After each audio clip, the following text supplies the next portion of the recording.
இந்த பேருந்தில் ஏறியவன் மீண்டும் வீட்டுக்கு போகவில்லை. இரவு 12 மணி.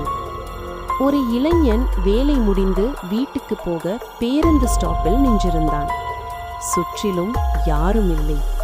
சாலை முழுக்க அமைதி. அந்த நேரத்தில் ஒரு பழைய பேருந்து மெதுவாக வந்து நின்றது. அவன் உள்ளே ஏறினான். ஆனா அந்த பேருந்தில் ஒரே ஒரு பெண் மட்டும் இருந்தாள். அவள் அமைதியாக அவனை பார்த்து சொன்னாள், இந்த பேருந்து உங்களுக்கு வேண்டிய இடத்துக்கு போகாது. அவன் சிரித்து கேட்டான், அப்படியென்னா எங்க போகுது?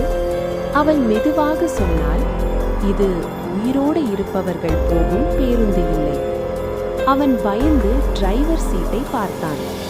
ஆனா அங்கே டிரைவரே இல்லை. அவன் திரும்பி அந்த பெண்ணை பார்த்தான்.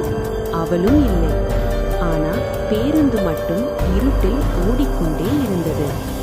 அந்த பேருந்து இன்னும் ஓடிக்கிட்டே இருக்கிறது. அடுத்த பயணி நீங்களா?